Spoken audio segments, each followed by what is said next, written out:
Pagdating naman sa tao na nagligtas sa buhay ni Lin ay wala silang kahit anong impormasyon tungkol rito, dahil matapos nitong talunin ang Minotaur gamit ang ordinaryong espada, ay bigla na lamang itong naglaho. Samantala ay ikinagulat naman ng Guildmaster nang makitang buhay pa si Noor, dahil mayroon daw halimaw na lumitaw sa dungeon malapit sa pinagtatrabahuhan niyang construction site, kung saan sobrang nag-aalala ito sa kanya nang hindi siya dumating pagkatapos ng trabaho. Humingi naman ng paumanhin si Noor dahil noong may mga kaina-hinalang tao daw na sumusunod sa kanya kahapon, ay agad siyang umuwi pagkatapos ng trabaho. Nang sabihin ng Guildmaster na buti na lang ay hindi nakatagpo ni Noor ang halimaw dahil kahit daw ang mga A-rank adventurer ay mamamatay sa laban na iyon, naisip naman ni Noor na buti na lang ay isang pangit na baka lamang ang nakalaban niya kahapon. Sinabi pa ng Guildmaster na isang misteryosong lalaki daw ang pumatay sa halimaw sa isang atake lamang, kung saan walang ideya si Noor na siya pala ang pinag-uusapan nilang dalawa. Kinalaunan pa ay habang nag-uusap sila ng Guildmaster ay biglang lumitaw si Lady Lin sa likuran ni Noor, na sinasabing gumamit siya ng detection skill upang mahanap lamang ang bida. Nang magsimulang makilala siya ng mga tao sa guild ay hiniling ni Lin kay Noor kung maaari ba silang mag-usap sa ibang lugar, biglang tinanong ng Guildmaster ang bida kung anong ginawa niya, ngunit tiniyak ni Noor na isa siyang mabuting tao. Sa labas ng kalye ay patuloy na hinahanap ng mga kawal ang bida, ngunit dahil sa concealment magic ni Lin ay hindi sila nakikita ng mga ito. Nang makarating sila sa isang liblib na lugar, lubos na nagpapasalamat si Lin kay Noor sa pagsagip sa kanyang buhay, dahil hindi lamang niya nailigtas ang kanyang buhay kundi pati na rin ang mga mamamayan ng kanilang kaharian. Inalok ni Lin si Noor ng lahat ng yaman ng kanyang pamilya bilang kabayaran sa pagligtas sa kanya, ngunit mabilis na tumanggi si Noor at sinabing sapat na ang kanyang mga pasasalamat. Ikinagulat ito ni Lin at iginiit na nais din ng kanyang ama na personal siyang pasalamatan, ngunit muling tumanggi si Noor sa kahit anumang alok ng prinsesa, maging lupain man o solusyon sa anumang problema. Doon na nagdrama si Lin at sinabing hindi siya aalis sa kanyang kinatatayuan hanggat hindi pumapayag si Noor na maayos siyang mabayaran. Ito ang naging dahilan upang maalala ni Noor nang ginamit din niya ang mga salitang iyon noong siya ay nag-a-apply para makapasok sa training school, kung saan doon na siya pumayag na makipagkita sa ama ni Lin ngunit hindi siya tatanggap ng anumang gantimpala. Habang naglalakad sila sa loob ng kastilyo ay nakasalubong nila doon si Ines, kung saan sinabi nito na ang amang hari ni Lin ay kasalukuyang nakikipag-usap sa kanyang kapatid sa audience chamber. Habang ipinapakilala ni Lin kay Ines ang bida bilang ang nagligtas sa kanyang buhay, si Noor naman ay walang ideya kung ano ang posisyon ni Ines at iniisip na marahil ito ang kanilang katulong, ngunit nagtataka siya kung bakit nakasuot pa ito ng armor.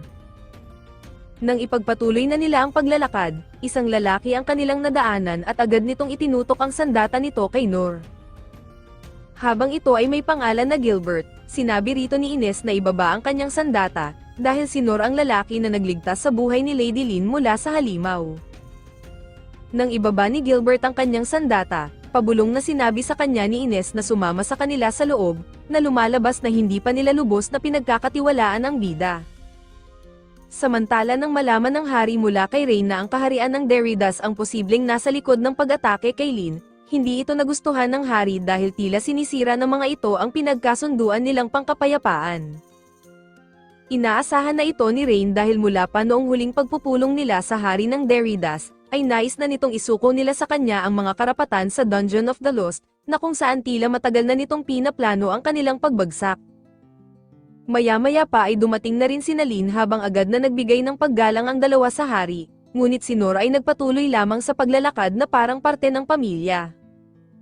Nang ipakilala ni Lin sa kanyang ama si Noor bilang ang nagligtas sa kanyang buhay, agad na sinabi ni Noor na hindi siya isang noble at hindi rin pamilyar sa tamang pag-uugali, kaya maaaring aksidente siyang makagawa ng hindi magaganda. Ngunit ayos lang daw ito sa hari at agad na nagbigay ng lubos na pasasalamat sa pagligtas sa buhay ng kanyang anak, subalit ikinagulat ni Noor nang biglang alukin din siya nito ng kayamanan o lupain bilang kabayaran. Kaya nang agad itong tinanggihan ni Noor ay napatigil ang hari, kaya itinaas pa nito ang gantimpala sa pamamagitan ng pag-alok ng kalahati ng kayamanan na nakuha nila mula sa dungeon na matatagpuan sa kanilang lugar, subalit muli itong tinanggihan ni Noor dahil ang kanilang pasasalamat ay sapat na para sa kanya. Ngayon ay hindi alam ng hari kung ano ang maaari niyang ibigay kay Noor dahil tinanggihan nito ang lahat ng kanyang alok, kaya't lumapit siya sa kanyang trono at kinuha ang espada bilang regalo sa bida. Sinabi ni Rain na ito ay napakahalagang espada, ngunit sinabi ng hari na ayos lamang iyon dahil hindi na rin niya ito ginagamit at wala naman makakaalam basta't palitan niya lang ito ng isang replika. Nang ibigay ito ng hari kay Nor ay agad niyang naramdaman ang bigat ng espada, habang sinabi ng hari na isa lang itong bagay na nakuha niya noong siya pa ay isang adventurer, kaya't ayos lang natanggapin ito ng bida.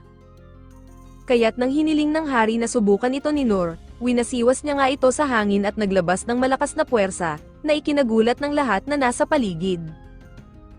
Pinuri ng hari si Nor sa kakayahan nitong iwasiwas ang espada gamit lamang ang isang kamay, habang hiniling niya din sa bida na sanayin nito ang kanyang anak. Ngunit nang sabihin ni Nor na wala siyang maituturo sa isang taong kasing talented ni Lin at dapat ito mismo ang magdesisyon tungkol rito, sumang-ayon naman ang hari sa kanya sabay tawa. Habang palabas ng kastilyo, napansin ni Nor na ang kanyang espada ay may eksaktong lapad na tamang-tama para magkasya sa mga kanal na karaniwan niyang nililinis, kaya't hindi na siya makapaghintay na subukan ito kinabukasan. Bigla naman lumapit sa kanya si Ines at biglang lumuhod, kung saan humihingi siya ng tawad sa pag-aalangan kay Nor noong una, dahil tungkulin niyang protektahan ang pamilya ng hari mula sa lahat ng posibleng kapahamakan.